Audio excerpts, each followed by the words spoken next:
Salve, galera! Estamos aqui para mais um vídeo aí, mais uma palestra do Cirão da Massa. Mas antes de curtir o vídeo, antes de começar o vídeo, não se esqueça de curtir, deixar o like e se inscrever no canal, demorou? Tamo rumo aí aos 50 mil inscritos e é isso, tá? Quando a gente chegar em 50 mil inscritos, a gente dobra a meta.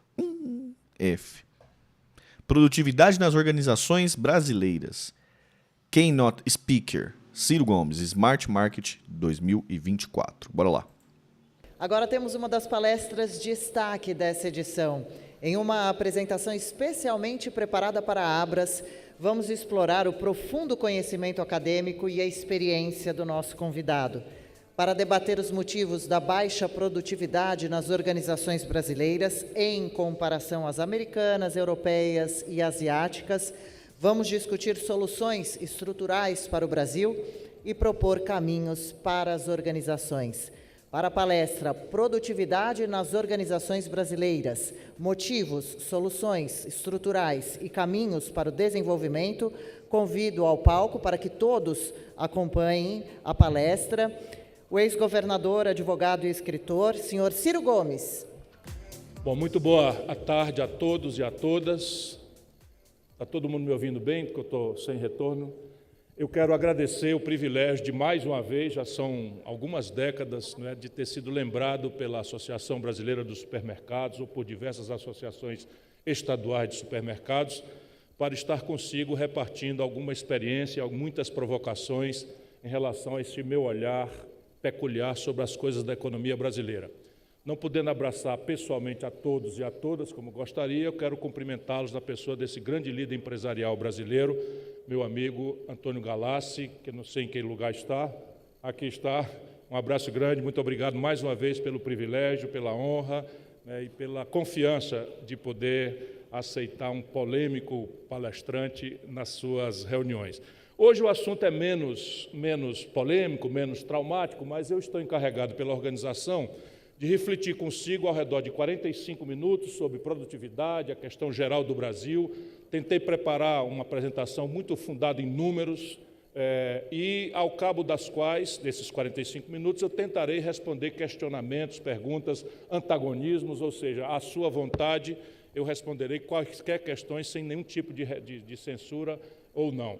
Por favor, eu trouxe uma apresentação que a minha equipe de assessores me preparou para que a gente possa entender de cima para baixo, ou seja, eu disse ontem aqui, meio intimidado, que nós íamos fazer uma aproximação do problema da produtividade do trabalhador do supermercado brasileiro médio a partir de um olhar feito da estação espacial, né? Um olhar de cima, porque dizem os norte-americanos, e isso é muito sábio, que ninguém vai entender mesmo o seu problema se não look at the big picture, se nós não olharmos para a grande pintura. Na verdade, a noite de ontem me deu grande alegria. Fiquei feliz de ver, na contramão de tudo que é tendência no Brasil, de constrangimento, de ameaças que há tremendas na vida econômica brasileira, os números que atingem R$ 1 trilhão de faturamento, números que colocam um brasileiro que abriu a sua primeira loja depois de ser um feirante, ex-garimpeiro, lá na pequena Bacabal, no interior do Maranhão, e que chega no 3º lugar do ranking do Mateus, né, que mostram que há luz nessa treva em que o sistema econômico brasileiro, infelizmente, parece de forma dominante impor a quem produz e a quem trabalha no nosso país. Quem duvidar, por favor, leia comigo esse primeiro gráfico. Esse é o gráfico que compara a participação do Brasil no PIB mundial entre 1822, quando nascemos como nação independente, look at the big picture, e o ano de 2022, data do último dado. Vejam a tragédia que é o ambiente hostil em que vocês têm tido sucesso e êxito, mas que muitos são genocidamente mortos pelo caminho, no país que tem a maior estatística de mortalidade infantil empresarial do mundo, sendo um dos países de maior pulso empreendedor do mundo, ambos os dados levantados pelo Banco Mundial. Esse é o gráfico da participação do Brasil no PIB do mundo e mostra a abrupta curva que nós fizemos para trás, aonde estamos hoje. Então, veja, quando o Brasil foi declarado independente, nós tínhamos pouco mais de 0,5% do PIB mundial. Hoje, nós temos menos de 2,5% do PIB do mundo. Porém, já estivemos próximos de 4,5% do PIB no mundo. Isso tem data e tem fatos relevantes, explicações, nexos causais, objetivos, que têm sido impedidos da sociedade brasileira, especialmente dos tomadores de decisão na política e no mundo empresarial. Na imprensa nem se fala, uma tragédia adicional no Brasil, que é entender o que está acontecendo. O que aconteceu para o país ter uma curva explosivamente ascendente, de ganhar posição relativa no mundo, ou seja, crescer mais do que a média do mundo durante décadas e, de repente, começar a cair consistentemente com a curva apontada para baixo, que é o dia de hoje. O que aconteceu? No pico dessa curva ascendente, nós estamos executando um projeto. Pode-se dele discordar, e se deve discordar, porque é um projeto datado. Mas era um projeto ditado pela inteligência objetiva dos problemas brasileiros e das soluções próprias que o Brasil construiu, acertando ou errando, e não a intoxicação ideológica, que eu digo, para provocar, que hoje o Brasil está dominado por absoluta intoxicação ideológica e baniu a inteligência e a racionalidade da observação e da tentativa de solução dos seus problemas.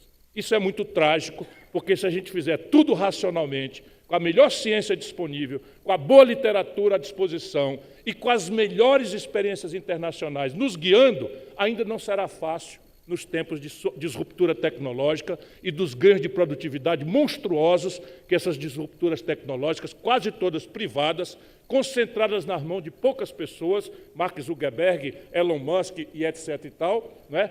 E aqui está. Qual era o projeto, para não ser chato e meramente telegráfico? O Brasil resolveu, quando aconteceu uma revolução política, ali no ano 30, que é quando essa curva começa a correr para cima mais velozmente, se modernizar. Modernidade na data era sinônimo de indústria, que já não é mais. E a indústria que o Brasil resolveu adotar era aquela que nós parecíamos já ter um mercado absolutamente, generosamente revelado pelas importações. Então, se o Brasil importava 100 mil carros por ano, ali nos anos 40, estava francamente revelado que havia um mercado doméstico pronto para absorver uma produção local de 100 mil veículos, que, se fossem mais baratos, podia ser 150 mil, 200 mil veículos, e ainda seríamos uma base para excedentes exportáveis. Fizemos, então, um mapa de substituição de importações. Essa é a primeira contradição, olhando de trás para diante. O Brasil, então, iria importar do estrangeiro as tecnologias que não desenvolvemos aqui. Isso é um atavismo que nós não podemos mais conviver com ele. No passado, isso era possível, porque a gente saía atrasado. Por exemplo, a primeira linha de montagem de automóveis foi a Volkswagen, que nos mandou uma linha de montagem de segunda mão, que foi montada em São Bernardo do Campo por Juscelino Kubitschek.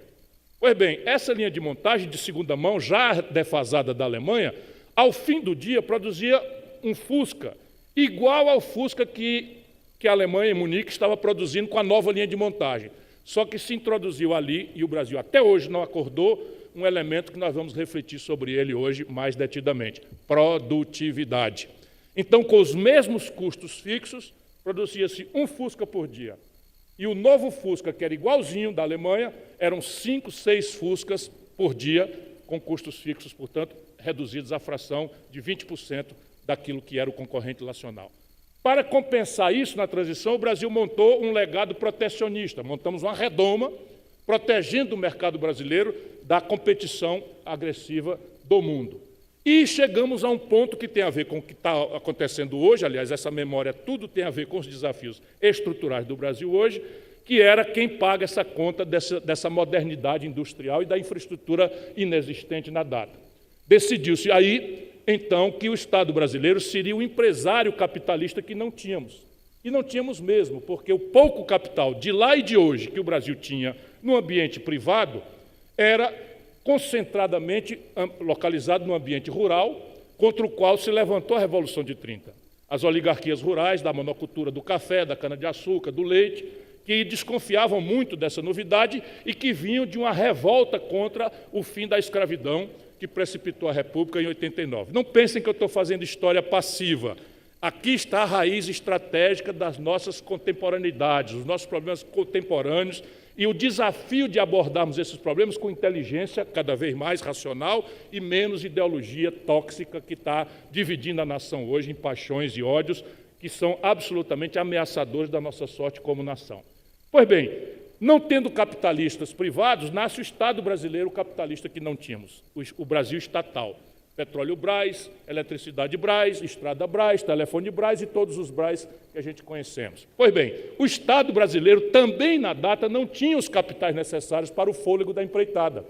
Nasce daí o Brasil endividado. Entendamos isso, meus compatriotas, para o desafio contemporâneo. Jamais se desenvolveu nação nenhuma do planeta Terra baseado em dívida. Não tem um precedente sequer de nenhuma nação do planeta que haja se desenvolvido de forma sustentada com base no capital dos outros. E aqui está um elemento da nossa precária produtividade sistêmica, que é a baixa formação bruta de capital do país. Esse ano estamos no crítico de baixa, ou seja, 16% do PIB e meio é o que sobra como taxa de investimento a futuro. Só para vocês terem um termo de comparação, a China, em crise conjuntural, está com 44% do seu PIB de formação bruta de capital. A China, mal comparando, tem 45% do seu PIB do ano passado pronto para investir no PIB do ano que vem. O Brasil sobra 16% para investir no ano que vem. Se nós tomarmos o serviço da dívida, que leva algo ao redor de 10%, 12% do PIB, então nós estamos entendendo que não há como ter investimento. Se não tem investimento, saiam dos jornais, porque vocês são tomadores de decisão, as senhoras, os senhores, são empresários de sucesso. Se não tem investimento, não tem crescimento. É um truísmo que nós perdemos para a propaganda oficial. E estamos sendo intoxicados com estatística. Por exemplo, ano passado o Brasil cresceu 2,9%. Mentira e verdade, ou meia verdade, que é a pior das mentiras.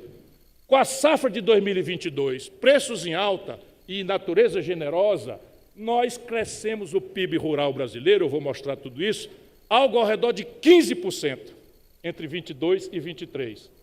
E isso colocou quase 2% do PIB dos 2,9%. O resto foi estatística. Então é como se você estivesse usando estatísticas no Brasil, cabeça no forno, pé na geladeira e tomar temperatura na barriga. Esse número não vale absolutamente nada. Este ano vai revelar isso. Os caprichos da natureza, uma pequena inflexão nos preços das commodities, já inquietantemente dando sinal de impacto na taxa de câmbio, e a estatística de crescimento econômico, olhe lá, com todos os artificialismos e manipulações, se bate em 2% esse ano. Porque nós estamos neste número amarrados por essa tendência estratégica. Por que a curva vira? Porque aquela premissa do modelo de desenvolvimento morreu. A ideia de que o capital estrangeiro ia nos financiar era válida porque o capital estrangeiro, ao longo dessas décadas todas, custava 3% ao ano, o prazo era de 3 anos de carência e 12 anos de preço de pagamento médio para pagar. Então, era do tempo que pensavam, qual é o problema? Eu tomo $1 bilhão, abro uma Petróleo Brás, 3 anos depois, quando a carência acabar, o faturamento de 1 ano da Petróleo Brás pagava o que ainda tinha 12 anos para pagar em prestações. Então, danaram a tomar dinheiro emprestado de longo prazo e barato e abrir Brás no Brasil. Olha a curva, foi lá em cima. Naquela data ali, começo da década de 80, o juro de 3% foi unilateralmente imposto a 29% pelos norte-americanos. E 2 choques do petróleo agravaram dramaticamente os custos e o modelo tombou. Em paralelo, as tecnologias começaram a tomar uma velocidade frenética. E aquele delay da gente ficar contemporâneo do Fusca, apesar da produtividade já estar claudicando, não foi mais possível. E nós começamos, então, a sofrer de uma assimetria na condição competitiva de natureza tecnológica que todos os senhores são vitoriosos, portanto, estão vendo na prática isso. Mas o Brasil médio, especialmente os tomadores de decisão na política, não acordaram para isso ainda. Não existe desenvolvimento sem sofisticação tecnológica de ponta. Isso, tecnologia de ponta, não se resolve com discussão ideológica. Não há um único estado do planeta cujo fio de aplicação tecnológica privado não vá se encontrar no esforço que os estados nacionais fazem para o desenvolvimento, a pesquisa, o domínio tecnológico, o ganho de condição do take-off da tecnologia, e isso, por exemplo, os celulares todos que usamos, a internet que nos é essencial hoje, foram 2 inventos que foram financiados estatalmente pelo sistema de defesa norte-americano, à custa de dinheiro público norte-americano. O que eles são extraordinariamente capazes é que, feito esse domínio, gasta esses trilhões de dólares ou bilhões de dólares no desenvolvimento, eles imediatamente fazem a extensão para o capitalismo privado, para as indústrias, e aí sim o êxito extraordinário acontece. Não há outro caminho. Esse é o caminho capitalista chinês, esse é o caminho capitalista norte-americano, esse é o caminho norte-alemão, é o italiano e qualquer um outro. Quando nós perdemos os juros e a corrida tecnológica, o país começa a perder. E aqui está o desafio. Esta data encontra uma moda ideológica que nos foi vendida, até hoje é vendida como ciência boa, e que é ideologia de quinta categoria, e que vem por uma força muito grande, não é palavrão, que é a concepção política, economia política, do neoliberalismo. Eu preciso ver só, está aqui o horário, me explica aqui, 28 é o que eu já gastei? Não, eu não quero extrapolar o tempo, é porque eu estou me apaixonando pelo auditório. Então, repare. Aproveitar rapidinho aqui, quem estiver vendo no futuro, só fazer um merchanzinho rapidinho, né, pessoal? Vocês entendem, né? Patrocinador oficial desse canal, COS TV, ajuda nós, dá moral pra nós, entendeu? Então, quem puder se inscrever lá na minha COS TV, vou deixar o link aqui embaixo, com o meu código de inscrição, se vocês souberem que vão chegar por lá. Estamos com a meta aqui de chegar a 250 inscritos, estamos aqui a 234. Vou deixar o link aqui abaixo, entra lá, faz seu cadastro aqui, bonitinho, tá? E me segue aqui na COS TV pra gente chegar a 250 seguidores. COS TV, patrocinador aqui oficial do canal, dá essa moral pra nós. COS TV é igual ao YouTube, igual a outra plataforma de vídeo, a única coisa diferente é que em cada interação que você faz dentro da plataforma, se você curte, se você compartilha, se você assiste vídeo, se você deixa um comentário legal e o criador de conteúdo, no caso eu, vou lá e dou um likezinho no seu comentário, você vai ganhando moedinhas que se chama VETs, tá? E essas moedinhas depois você pode trocar, negociar elas na blockchain, beleza? Então vai lá, link aqui de baixo, vai pelo link aqui de baixo, que vocês, para todo mundo saber que vocês vieram de lá, e vamos chegar a 250 seguidores lá. Demorou? Partiu, continuar aí. Partiu. Como nós sabemos que nada melhor do que a concorrência capitalista para garantir o retorno ótimo à alocação de recursos escassos, isso é ciência. O liberalismo político não tem contraste na virtude humana de convivência, a liberdade de expressão, o pluralismo das organizações político-ideológicas, são vitórias extraordinárias do liberalismo que estão sendo manipuladas para atender a uma necessidade real, estratégica da Europa. A Europa, como era o território físico da Guerra Fria, começou a tentar se livrar da possibilidade real do genocídio, da destruição pelo confronto nuclear dos anos 60, 50, 60, 70 do pós-guerra, porque era ali, fisicamente, antes dos mísseis intercontinentais, o cenário da confrontação capitalista-socialista, União Soviética, Estados Unidos e OTAN. Pois bem, para se livrar disso, a Europa tentou desenvolver uma espécie de sincretismo. Vamos oferecer ao povo uma saída que não seja dos extremos. O que é encantador no socialismo soviético? A ideia generosa da igualdade. O que é encantador no capitalismo norte-americano? A ideia generosa da liberdade, da propriedade privada, dos fatores de produção. Vamos juntar essas duas coisas.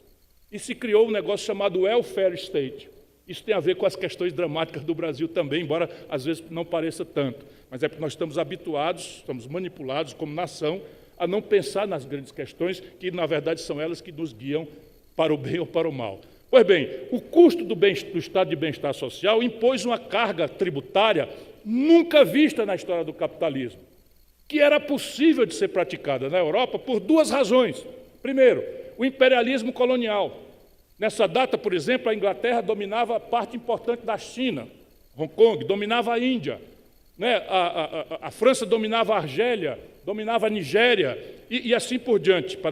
A Bélgica dominava o Congo. Então, a extração de riquezas extraordinárias para o financiamento do estado de bem-estar europeu era uma das realidades que permitiam esse estado de bem-estar social com uma carga tributária muito alta, muito pesada, não é? E que podia acontecer impunemente por essas duas razões: o excedente de riquezas coloniais e a segunda, a solidão concorrencial.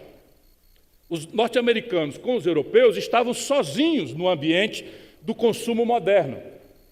As primeiras televisões que chegaram no Brasil eram alemãs, de marca Telefunken, e eu já era adolescente quando elas aconteceram. Então, quem quisesse comprar essa coisa moderna, os carros, etc., teria que comprar das nações do Atlântico Norte. Portanto, a solidão na concorrência, que permitia carregar a ineficiência de um sistema tributário pesado para financiar o estado de bem-estar, e a exploração de riquezas coloniais, permitiram que a Europa vivesse isso. Essas duas pernas morreram. Com o fim da Segunda Guerra Mundial, se descolonizou rapidamente.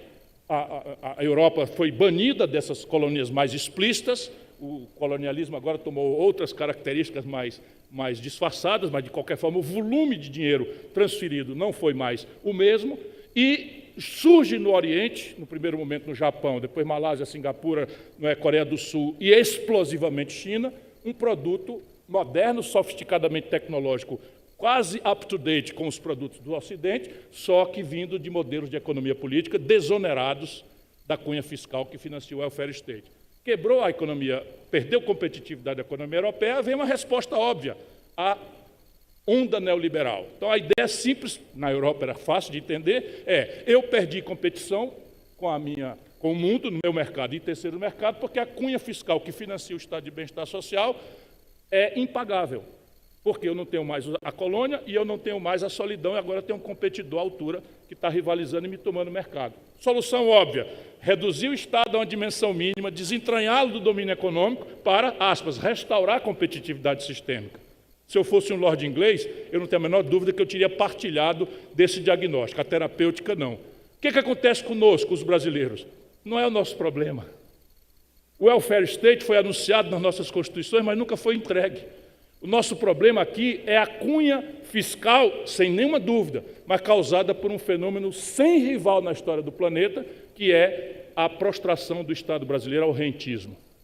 Só para vocês terem uma ideia, no ano passado, 2023, o Brasil aplicou em saúde, que é o gasto corrente mais volumoso do Brasil, 238 bilhões de reais. E alocamos de juros 728 bilhões de reais. Ambos são gastos correntes. E quem quiser fazer uma reestruturação de austeridade fiscal deveria se obrigar a olhar com as devidas proporções e valores essas questões aí. Enfim, por essas razões, o Brasil, então, faz uma solução estúpida, importada do estrangeiro, que não guarda coerência com a nossa realidade, e então o país começa a não crescer mais. E o mundo, apesar de riscos e oportunidades iguais, o mundo segue crescendo e a nossa participação relativa acabou. Se nós entendemos essa introdução, a reflexão específica sobre produtividade vai entrar mais fácil e mais coerentemente. Olha aqui, só para vocês terem uma ideia dessa emergência. Notem ali o ano de 1980, quando o nosso velho modelo morre. O Brasil, eu sou daltônico, o Brasil é essa linha quebradinha. O Brasil é essa linha. Então, repare, em 1980, o Brasil tinha a renda per capita maior do que a Coreia do Sul, do que a Malásia, do que a China e do que a Tailândia. Em 1980, que, sob o ponto de vista do tempo histórico, é ontem, o Brasil era lá. Resultado, ficamos numa curva medíocre, a valor constante, e o que aconteceu ali? Coreia do Sul explodiu. Isso aqui é um exemplo prático, é o seguinte: em 1980 o Brasil produzia 500 mil veículos, a Coreia nenhum. Hoje a Coreia do Sul tem 15% do mercado mundial de automóveis. E o Brasil praticamente nada. O que aconteceu? É modelo, é orientação inteligente. A Coreia do Sul não é socialista. A Coreia do Sul não é dirigista. A Coreia do Sul não é estatista. A Coreia do Sul fez uma aposta na inteligência e resolveu fazer uma agenda de produtividade que começa com a radicalização de uma reforma na educação, dando ênfase às matemáticas.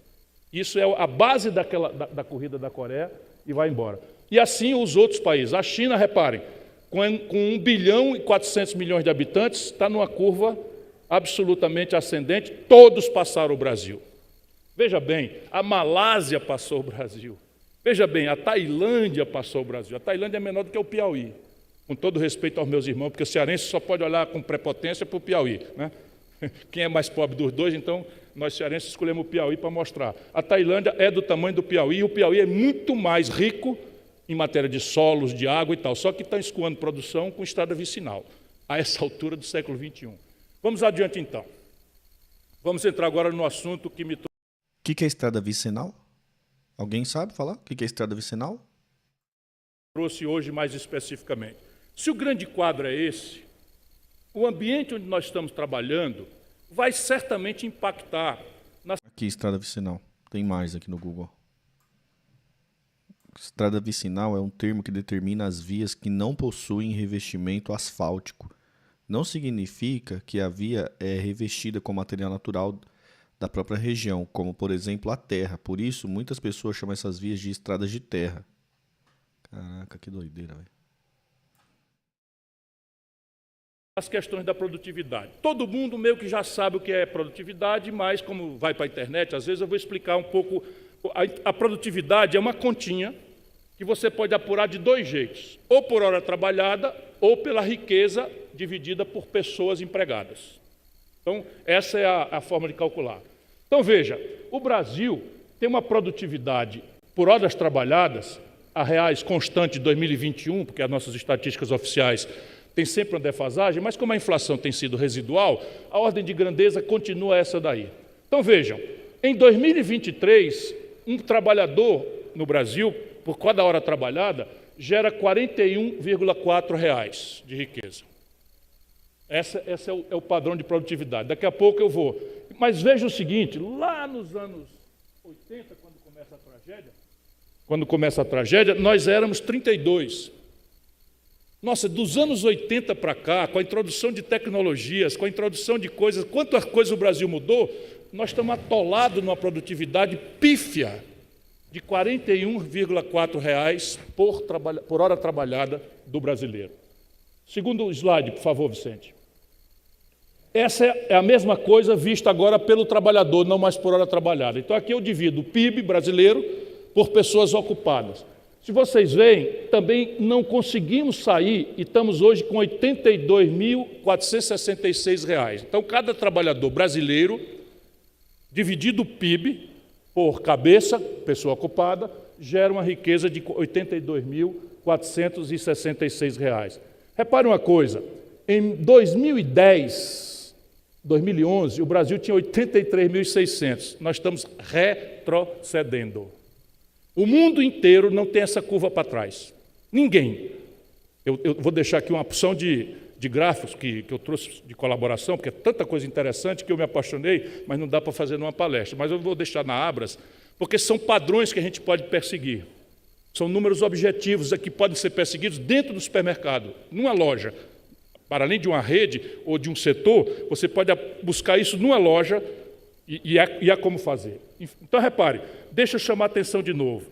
Em 2010, antes do desastre que aconteceu mais recentemente no Brasil, a nossa produtividade já foi de 84 mil, de 83 mil, 81 mil, e hoje nós estamos em 82 mil.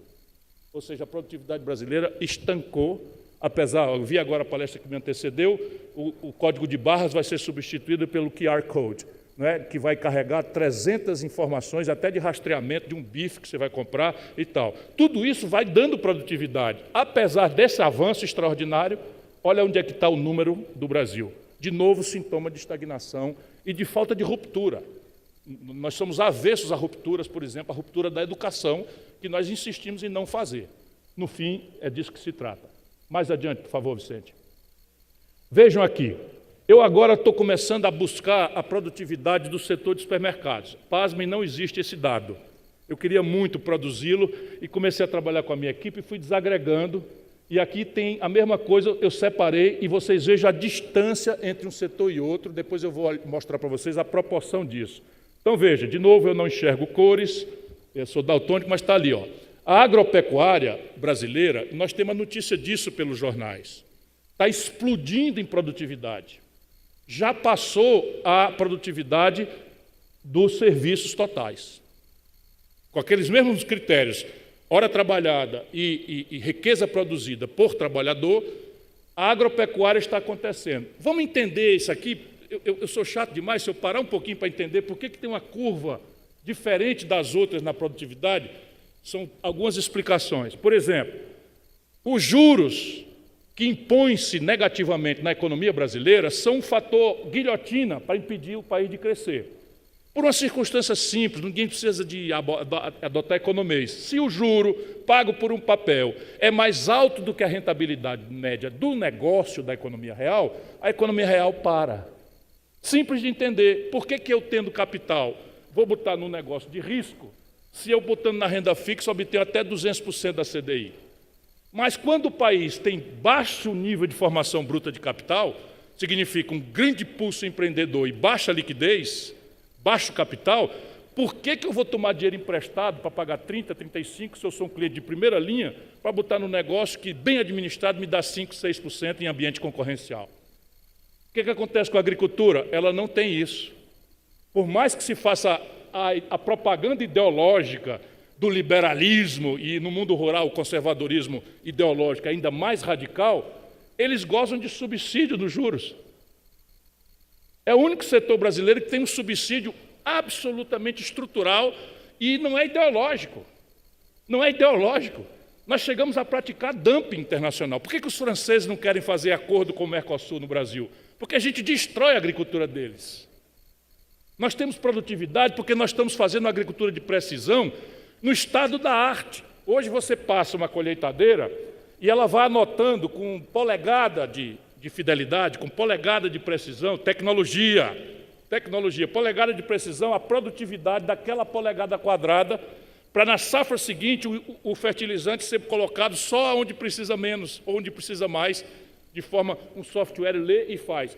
É o último estágio de arte na tecnologia. O Brasil médio está 3 gerações atrasado em matéria tecnológica. E aí você vai entendendo e está vendo lá a curva parada das outras produtividades. A produtividade da indústria, por exemplo, brasileira, está tudo aí, por hora trabalhada, R$50 é a produtividade da indústria total, porque aqui máquina tem mais, mas veja, já foi mais do que isso. E assim sucessivamente. Vamos agora por trabalhador ocupado. Por favor, Vicente. De novo, olha ali. Entre 1980 e 95, a produtividade da indústria estava lá em cima, caiu para cá. Isso com um choque tecnológico acontecendo, porque se você tem menos trabalhador ocupado por automação, o indicador de produtividade sobe. Né? Embora seja um equívoco imaginar que só isso. Aí, de novo, as curvas estagnadas de produtividade nos serviços total, na indústria total e agropecuária. Olha a curva. De novo, tecnologia, financiamento e escala. São os 3 grandes fatores que o Brasil tem assimétricos com a relação do mundo e nossa modelagem de economia política, rendida ao mito neoliberal, que é ideologia, não é ciência boa, não é? Faz a nossa ideia de competir abertamente, sem política industrial, sem política e tal, ao contrário do que fazemos com o nosso produto rural. O produto rural é financiado, mas tem mais uma coisa, não paga tributos. Imagina o setor de supermercados se eu retirasse os tributos. Assim, todos mesmo. O que aconteceria com vocês? Vocês dariam um salto absolutamente extraordinário. Imagina se eu tivesse um sistema tributário que não cometesse o desatino, que vai ser agravado e cristalizado agora, de concentrar sobre o consumo a maior peso da carga tributária, deixando renda e patrimônio subgravados em matéria de literatura, não estou falando de ideologia, literatura e melhores práticas internacionais. É o que eu estou tentando me defender, porque eu virei um doidão, uma pessoa que fala as coisas, que é brigão e tal, porque eu falo de obviedades. E eu estou aqui em linha com as melhores práticas internacionais e com a literatura, e a elite tomadora de decisão brasileira faz o oposto do que está fazendo. Vamos à frente agora, Vicente. Aqui eu deixo para vocês a evolução a ano, para vocês darem uma olhada.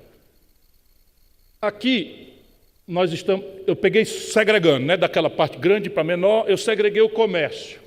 Olha o que está acontecendo de novo. Lá no ano 95, nós tínhamos a produtividade de R$ 24,70 de produtividade por hora trabalhada no Brasil. 2023, R$ 24,03, menos do que, e 30 centavos, menos do que em 95, no comércio. E olha o que vocês já fizeram para sobreviver, e olha o que vocês já fizeram para sobreviver. Agora eu ainda vou tentar segregar um pouco mais. Avança, Vicente. eu vou mostrar para pessoas ocupadas, R$ 51.700. Então, cada trabalhador brasileiro no comércio... Presidente Lula mandou R$5. De que adianta tanto gráfico e número e não falar de picanha e cerveja?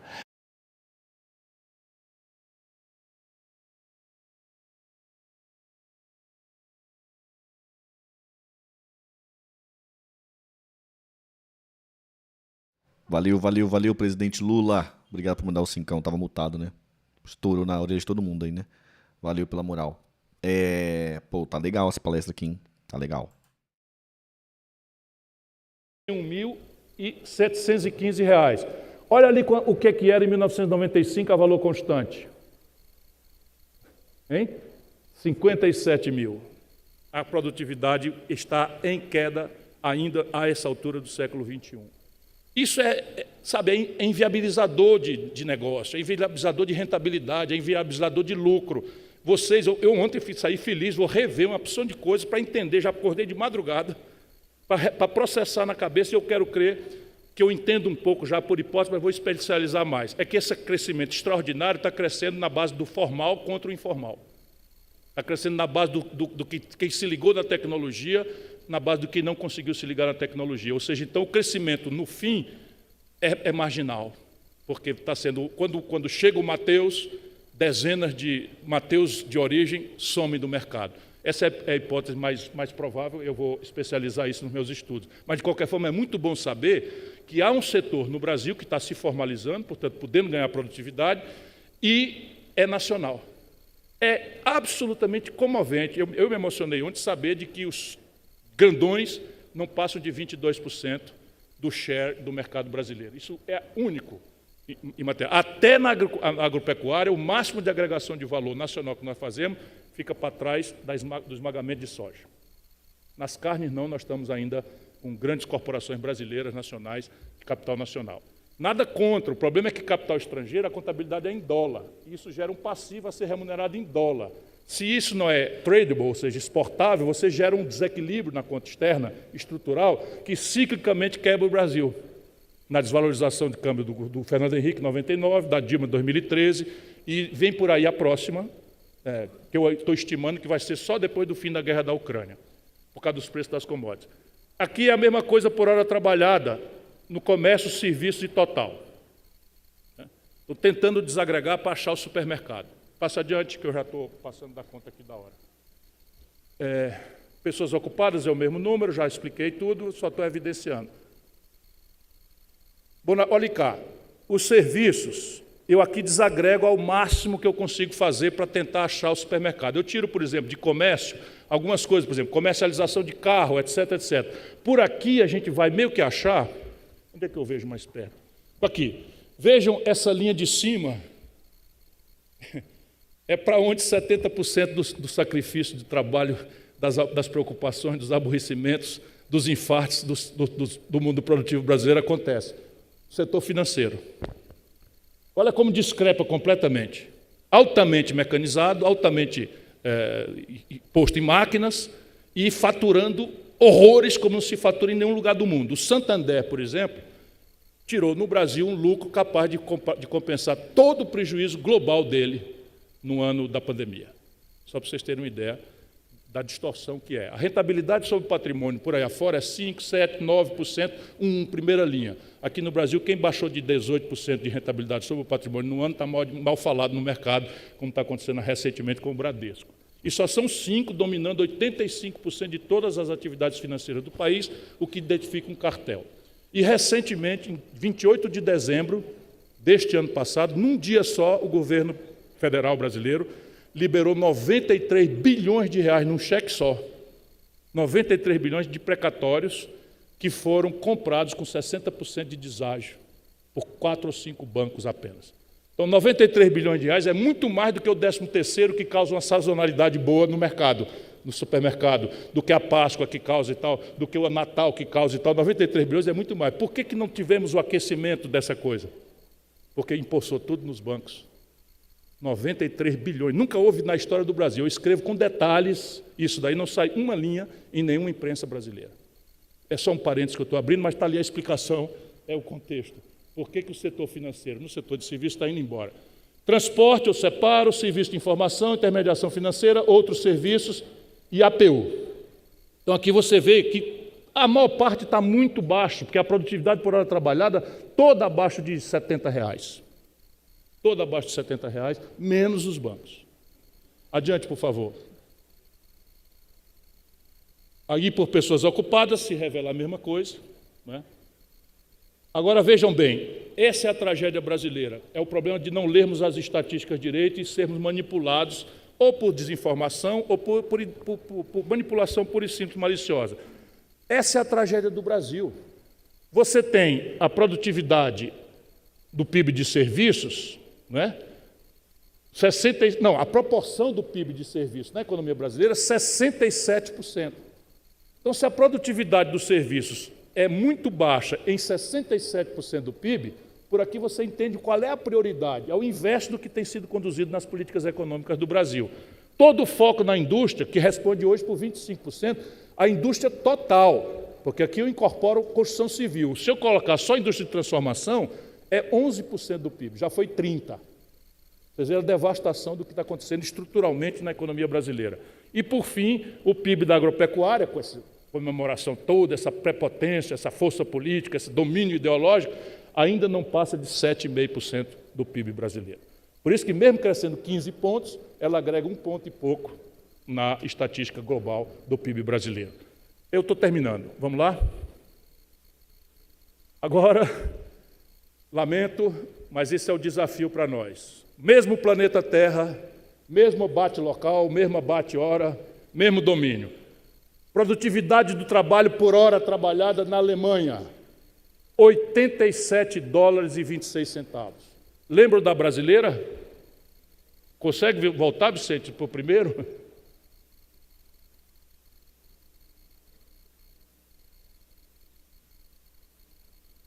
Pronto, não, agora duas para frente. Aqui, produtividade por hora trabalhada brasileira, R$41. Alemanha, $87. Produtividade brasileira, R$41. Isso aqui é um paradigma. Brasileirinho quer. É um número, não tem ideologia. São dois países capitalistas. O que é que eles têm que nós não temos? Aí é osso. É a pergunta que nós temos que nos desafiar para entender. Nos Estados Unidos, $87, o Brasil, R$41. A China já está com $18, né? $18. No Brasil, $19. E o Chile, que eu peguei o país da América do Sul, constrangido ou oportunizado igualzinho como nós, o Brasil em vantagem, tem uma produtividade de $33,69. Então, se a gente não quer ir para a Alemanha, vamos fazer uma visita ao Chile. O que é que eles têm que nós não temos? Qual é o padrão de produtividade? Por onde é que eles alcançaram essa produtividade que já se aproxima, de ser o dobro da brasileira? Adiante, por favor. Mesmo critério agora por pessoa empregada.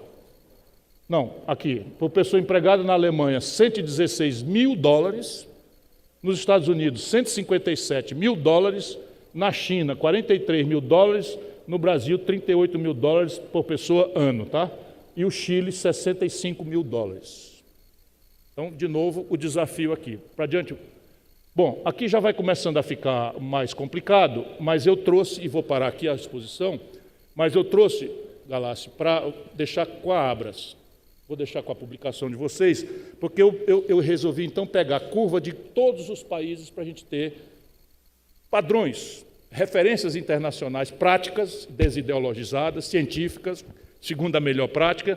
Então, está aqui, inclusive a África do Sul e tudo aqui. Fábio. E assim tem uma sucessão. Passa rapidinho, Vicente, só para mostrar. Aqui são padrões, todas as fontes são Banco Mundial, etc, etc, etc.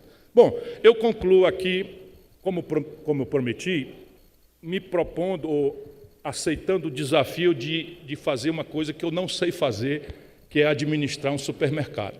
Quem sabe administrar supermercado são as senhoras, são os senhores, e me deram ontem uma grande alegria, que eu vivo disso, de renovar minha esperança no Brasil, a partir desses bons exemplos que contraditam a minha inteligência e o meu sentimento, né, de frustração grave com as coisas do nosso país. Mas veja, a primeira tentação, quando a gente vê uma equação hora trabalhada por output, por renda, ou pessoa ocupada por renda, é cortar gente. Isso pode até ser verdadeiro em alguma dimensão, mas antes disso nós precisamos entender macroscopicamente o que está acontecendo. E aí nós precisamos entender que algumas coisas são externas ao seu ambiente de trabalho e outras são internas. Nas externas, há um por-fazer que é político. Claro que a política no Brasil tomou uma certa desmoralização, uma certa aversão das pessoas, mas desculpem, tudo isso é produto da política, para o bem ou para o mal. Tudo isso são variáveis que a política interfere para consertar, para corrigir, ou para piorar, ou deixar como está. E deixar como está é mortal, porque o mundo não está deixando como está. O mundo está partindo para cada vez mais agressividade. O gasto em defesa no ano passado foi o maior da história, desde a Segunda Guerra Mundial. Bateu o recorde do auge da Guerra Fria. O mundo está se preparando para uma convulsão. A ONU está completamente desmoralizada. E a pandemia, como aconteceu, e a guerra na Ucrânia, que colapsou as estratégias de oferta e abastecimento de energia da Europa, estão provocando uma radicalização no modo de organizar as economias do mundo. Vai se hipertrofiar o nacionalismo, o protecionismo internacional vai se agravar, de maneira que o cenário internacional para o Brasil vai cada dia ser mais complicado e no curto prazo. Ficar brincando de fazer política externa com conversa fiada, frase feita, se metendo sem estudar as coisas, sem vigiar o interesse do Brasil, é o pior que nós podemos fazer. O que nós necessitamos fazer é reaprender a viver pelas nossas próprias estruturas, inteligências e capacidades. Então, repare, fatores externos, 3 assimetrias nós precisamos considerar e é uma luta de todos os brasileiros. Primeiro, o retardo tecnológico extenso. Ou a gente se aplica 100% como prioridade na superação do atraso tecnológico padrão brasileiro vis-à-vis a ponta do mundo, ou a batalha será perdida e desta vez para sempre. Não há mais caminho de retorno se nós perdermos esse passo agora.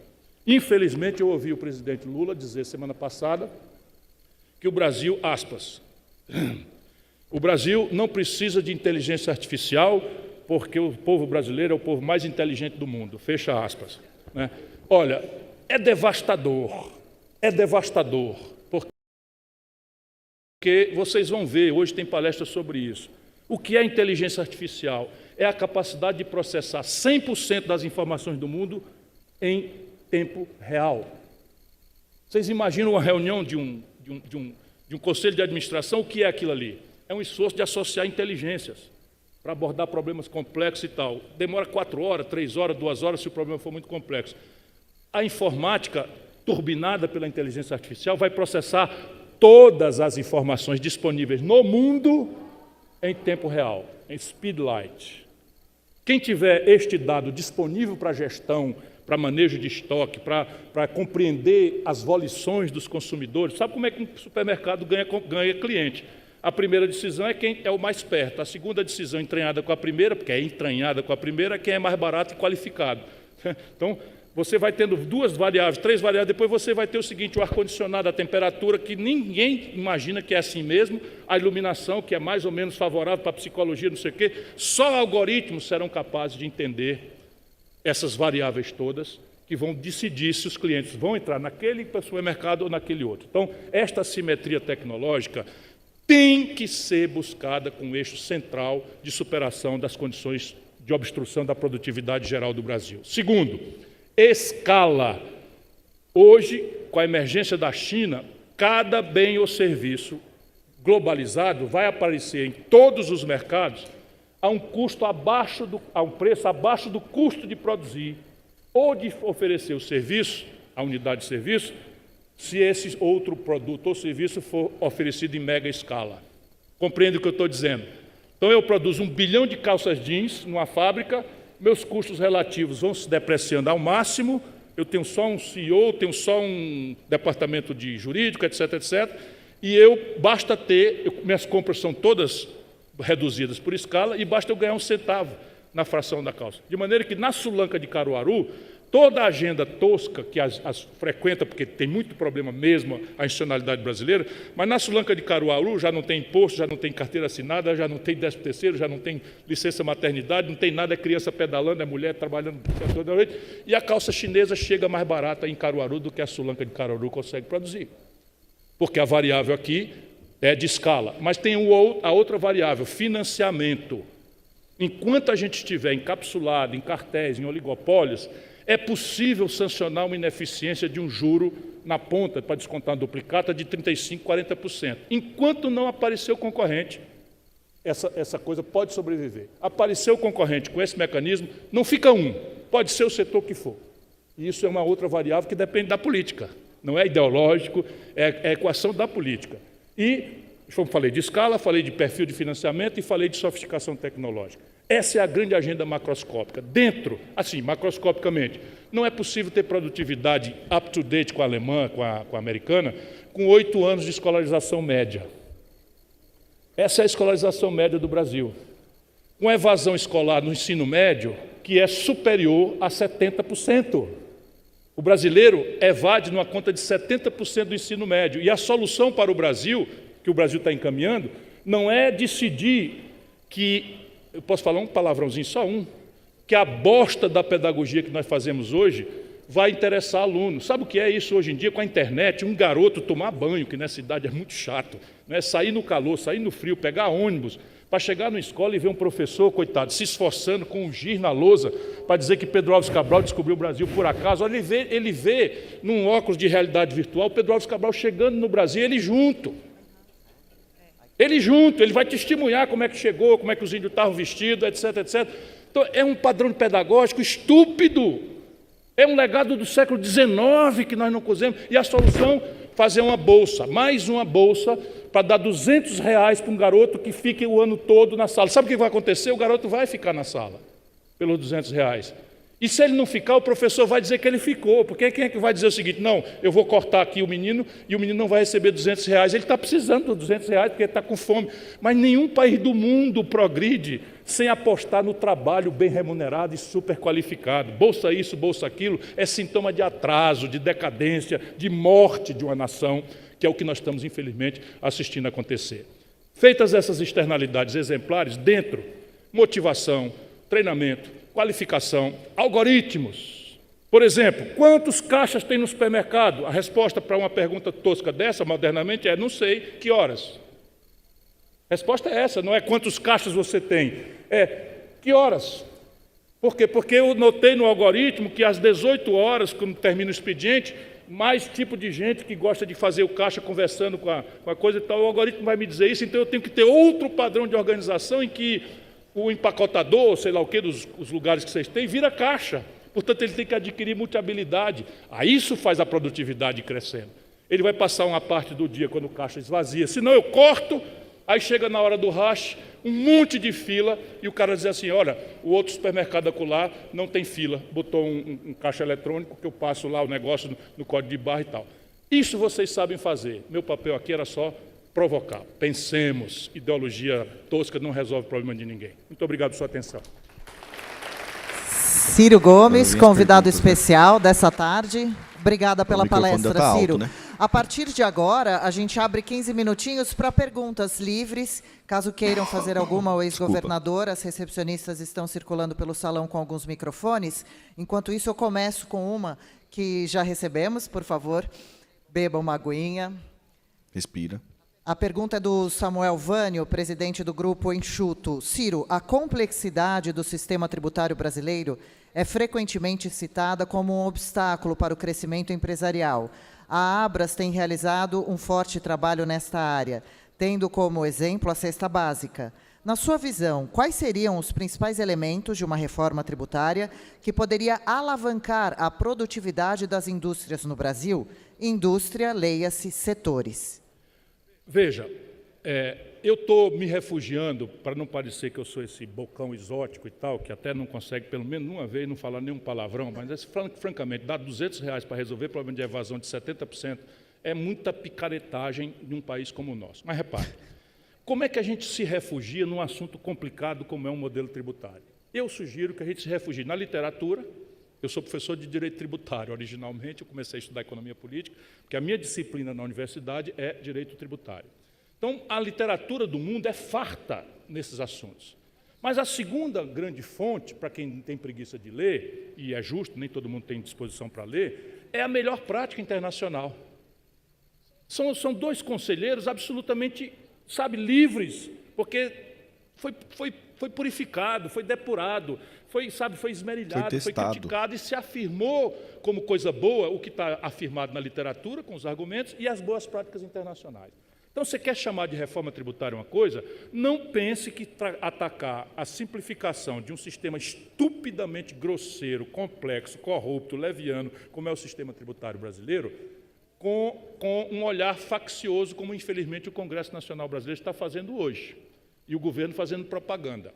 Reforma tributária, você tem que olhar quais são os fatores econômicos que são base de incidência da tributação, para depois fazer que parte deste fator dá qual contribuição para o conjunto da sanidade das contas públicas.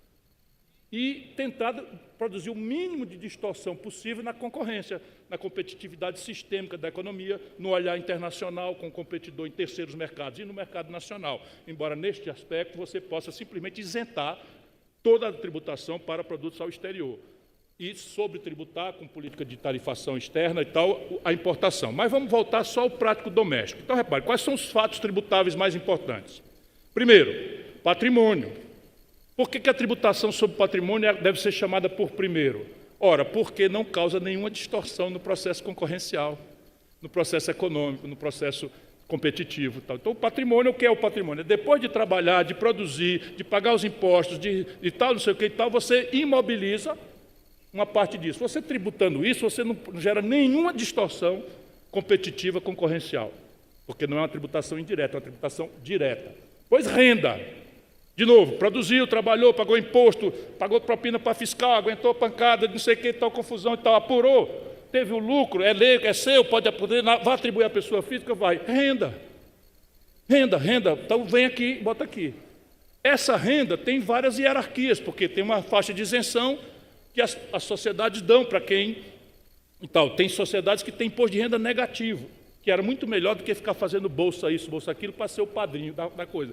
Seria muito melhor criar como elemento previdenciário uma renda mínima que seria financiada com a tributação de patrimônios e tal, e que você acabasse com esse negócio de bolsa isso, bolsa aquilo. É um direito previdenciário para todo mundo que seja desvalido, que esteja aí no ambiente de BPC, que é benefício de prestação continuada, que é bolsa isso, bolsa aquilo, etc., etc., você tira um direito previdenciário, que é um imposto de renda mínima que você vai fazer. Depois você tem salários com escala de progressividade.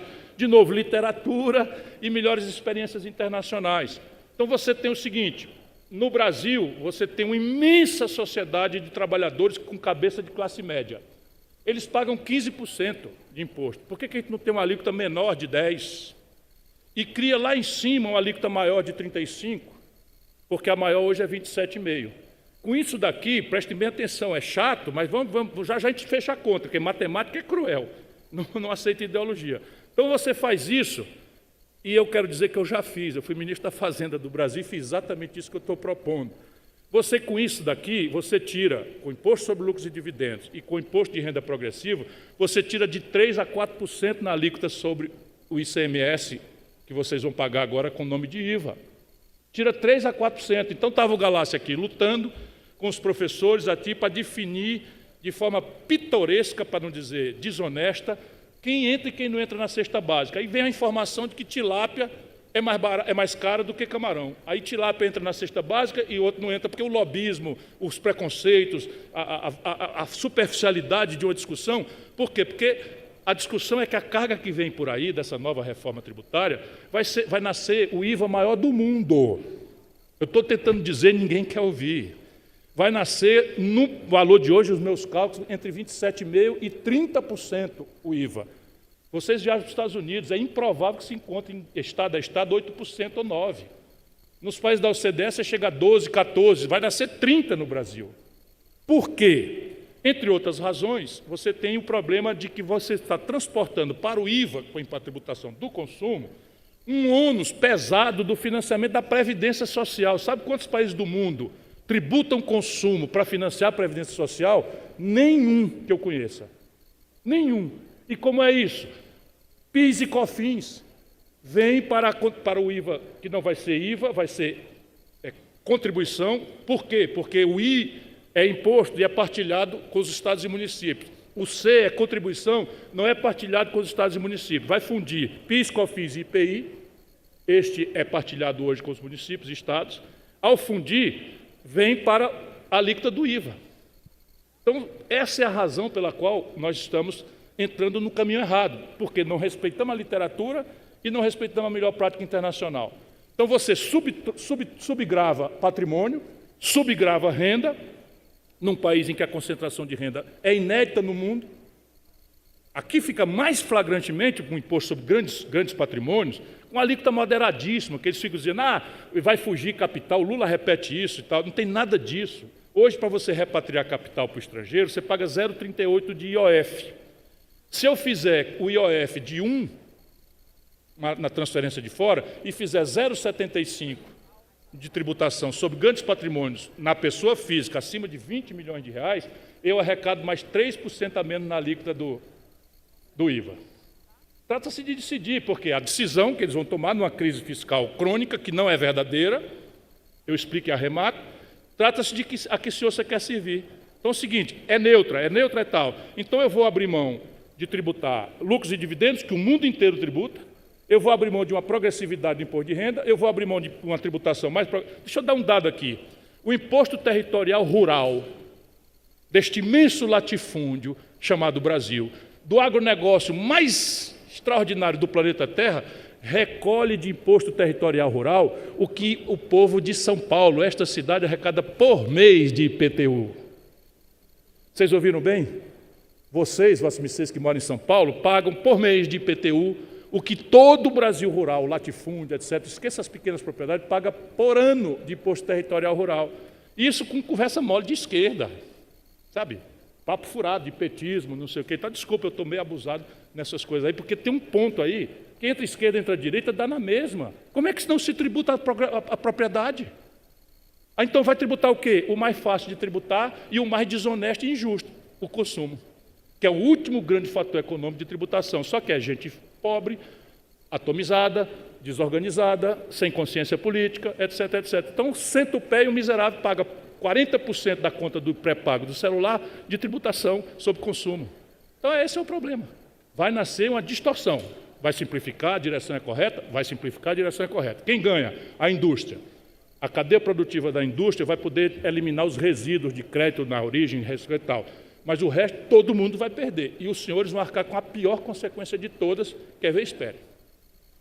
Obrigada, Ciro. A gente tem ainda... Aquela conversa de ontem, perdão, conversa claro. de ontem sobre cesta básica. Se eu tivesse num congresso de farmacêuticos, vocês imaginam que a conversa seria qual? Estava dando exemplo. Então, o Ozempic é um remédio para diabetes, moderníssimo, que tem um efeito colateral ótimo de conter obesidade, não está no SUS. Então, o pobre brasileiro está fora. Não vai entrar na cesta básica dos remédios o Ozempic. Então, é o preconceito. Então, nós, aburguesados, vamos poder tratar nossa diabetes da forma mais moderna, vamos ter o efeito colateral bom, porque a obesidade é uma doença mórbida geral, base de hipertensão, etc., etc., de diabetes. E mesma coisa, se você for para o setor de bebidas, eu estou acompanhando, é de rir, se não fosse de chorar. Tem um cacete comendo aí, aí vai para o imposto seletivo. Aí tem um cacete para perguntar se vale tributar destilados e fermentados do mesmo jeito. Aí por que não? Tá, porque não sei o quê. Não, mas peraí, fermentado é vinho que o Rio Grande do Sul produz e cerveja que o Brasil produz. E destilado é uísque e é cachaça que é produzida em Minas Gerais. Então, a cachaça vai entrar no seletivo e percebe? Não é sério, não é sério. Bom complemento. Obrigada, Ciro. É Alguma pergunta do salão? Se não, eu faço mais uma aqui do nosso que recebemos no canal interno. Nós temos tributar 4 cachaça é minutos brecha. e 30 segundos. Brecha. Oi. Alguma pergunta rapidinha para a gente fazer em 4 minutinhos? Aqui, ó. Várias, Posso? né? Quem a gente seleciona? Já tá com o As microfone nossas ali. mocinhas. Por favor. Ciro, boa tarde. Boa tarde. Parabéns pela palestra. Quando a gente tem alguma conversa ocidental e fala de China, e primeiro que solta o nome Partido Comunista já é o suficiente para deixar o pessoal arredio, né? E eu acho que, obviamente, isso causa um preconceito para tentar entender as coisas que, eventualmente, eles estão fazendo de bom lá, e alguma coisa de bom eles estão fazendo, e a gente consegue ver isso de uma forma bem clara nos números. Eu entendo, e essa é a primeira pergunta, se você entende dessa mesma forma, porque eu acho que você estuda o assunto muito mais do que eu, se você vê mecanismos bons, engrenagens de meritocracia dentro do sistema do partido hoje, aquela coisa de que, cara, ninguém vai ser prefeito se não foi prefeito de uma subprefeitura, ninguém vai ser governador sem ter sido prefeito, sem ter sido prefeito de uma subprefeitura. Existe uma crescente no partido, Calígula, como no ambiente corporativo, para que você possa chegar na alta esfera do governo chinês. E se você vê que algo nesse sentido poderia ser incorporado para quebrar as engrenagens que, por outro lado, a gente tem aqui no Brasil, que são engrenagens de busca e perpetuação de poder e acabam gerando tudo isso, essa catástrofe anunciada que você nos fala. Obrigada. Em 3 minutos, por favor, desculpa. Uma frase, uma historinha e uma reflexão. A frase: não me importa a cor do gato, me importa que ele casse o rato. Essa frase é do Deng Xiaoping, que fez a grande mudança da China comunista, proprietária, estatal, dos meios de produção, para uma China turbocapitalista. A China não tem nada de comunista, ela é turbocapitalista. Então essa é a primeira frase, é do Deng Xiaoping. Não me importa, dizia ele, a cor do gato, me importa que casse o rato. Aí acabou com a propriedade estatal dos planos, fundou uma burguesia privada, mandou ver com planos quinquenais o que é que nós vamos ser em aço, o que é que nós vamos ser em energia, o que é que nós vamos ser em isso, nisso, naquilo, novos materiais, supercondutores, telefonia, etc., etc., e saiu lá com financiamento à tecnologia, financiamento de longo prazo, compras governamentais, papapá, titi, pronto, eis a China acontecendo aí. Tá? Uma historinha, eu fui visitar, candidato a presidente do Brasil, fui visitar um alto comissário, que eles são, na diplomacia também são hierarquizados. Como eu era candidato, eu não podia ser recebido lá pelos oficiais, então era um alto comissário lá do partido. E eu sento lá, o bicho falava inglês perfeitamente, simulou para mim que não falava, né, para ficar um tradutor, e eu falo um razoável inglês de Sobral, no Ceará, mas, dado que ele fez isso, eu também simulei que não falava e fiquei falando em português, conversa de doido. Mas eu basicamente fui reclamar dele que o BRICS não podia ser um clube de conversa fiada, que o BRICS tinha que dar a um país como o Brasil 3 coisas práticas. Primeiro, um regime de preferências comerciais e industriais. Então, se o Brasil quer se reindustrializar, nossa política exterior tem que obter internacionalmente mercados, preferências, regimes de preferências comerciais. Aí ele olhou para mim e já arregalou o olho. Isso ainda, antes eu falando em português, ele já entendeu. Aí, segundo, um regime de transferências tecnológicas sensíveis, especialmente foguete, satélite, novos materiais e tal. Ele arregalou de novo. E terceiro, nós queremos que a China nos ajude no regime de financiamentos rebeldes às interdições de Bretton Woods, que são dominados pelos Estados Unidos através do FMI e tal. Aí ele me responde assim, mas e o mercado? Sabia? O alto comissário, quando eu falei para ele de regime de preferência comercial, de transferências tecnológicas sensíveis e de financiamento rebelde às interdições do Fundo Monetário, ele me respondeu, e o mercado? Aí eu disse para ele, nem o senhor nem eu acreditamos nisto. Acabamos de dizer, não é que eu não acredito no mercado, eu digo, nesta dimensão, nunca existiu mercado, é sempre um outro jogo, tá certo? Que o mercado faz um papel essencial, insubstituível, aqui mais embaixo, do pescoço para baixo. Ali em cima, não duvide que é assim que as coisas são resolvidas no mundo. Senão, os americanos não estavam embargando os chips para a China comprar. Não é capital? Por que não pode vender? Não vende, pura e simplesmente. E, por fim, a reflexão. Irmão, não interessa ideologia. Nós temos que ter clareza. Ideologia interessa para valores. Por exemplo, eu não durmo em paz sabendo que imensa maioria de meus irmãos estão passando fome ou triste. Isso é a minha vocação. Se você estiver trabalhando bem na sua empresa, pagando bons impostos, você já está fazendo o seu dever. Mas eu me sinto constrangido. Então, ideologia vale para isso, para como é que você está na vida. Mas organizar a economia política tem 3 elementos claros. Só funciona o desenvolvimento econômico com uma economia mista. Estado poderoso, com alto nível de capacidade de intervir, investir, provocar investimento, catalisar investimento, iniciativa privada pujante, convergente com a estratégia de desenvolvimento pactuada e uma academia absolutamente sofisticada respondendo aos desafios tecnológicos que esse acordo para desenvolver uma nação faz. Como se organiza isso é secundário. Boa. Gente, palmas. Obrigada, Ciro Gomes. Muito obrigado a todos. João, obrigadíssimo. Good. O tempo se esgotou. Ok, então a gente vai abrir uma exceção. É que o próximo palestrante aguarda. Se a gente puder ser breve. Eu serei brevíssimo. Obrigada, Ciro. Ciro, parabéns pela sua explanação. Mais perguntas. Longe da ideologia, isso funciona para uma empresa, para um país, para o mundo. Como é que a gente vai conseguir resolver esse problema do Brasil aumentando despesa, criando despesa a cada dia? Quer dizer, não há reforma que vá... Se eu tenho uma empresa, estou com um problema, e eu aumento a despesa, e vou querer tirar isso na costa do consumidor, que é o que vai acontecer com esse novo imposto, e isso está acontecendo nos estados e na União, criando despesa.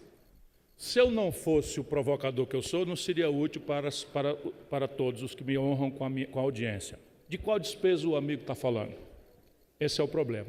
Então, repare, é intoxicação ideológica você dizer que o Estado brasileiro tem despesa demais. Porque é uma obviedade se eu olhar, por exemplo, que o governo do Ceará, agora, criou 17 secretarias ao custo de R$1 bilhão para fazer politicagem. Tá certo? Nós, quando entramos no Ceará, nós consertamos, cortamos tudo isso, eu governei com 18 secretarias. Tinha 25, eles criaram mais 17. Certo? Mas repare, vamos para o orçamento. No ano passado, o governo gastou 738 bilhões de reais com juro, que é gasto corrente, e 238 bilhões com saúde, que é gasto corrente. Se você for um bom gestor, onde é que você tem que cortar? Esse é o grande problema, tá certo? De novo, cortar é necessário, você não pode cobrar imposto das pessoas, sabe, gastando R$1 bilhão de publicidade de setores monopolistas. A Petrobras compra a opinião publicada do Brasil com gastos sendo monopolista. Aí você sabe quanto foi o gasto com segurança pública no ano passado? 683 milhões de reais na União Federal, e a Petrobras, com o governo como um todo, gastou R$1 bilhão com publicidade. Então você tem que reorganizar tudo, mas quando você acabar de fazer, nós temos menos polícia do que necessário, menos médico do que necessário, menos professor do que necessário. Nas 3 funções do Estado mínimo, nós temos despesas subcontradas. E as outras despesas é que estão. Então tem que organizar, mas sem preconceito. A ideia que tem gasto demais é falsa. E está o gasto errado. Isso está completamente. E tenho dito. Muito obrigado a todos.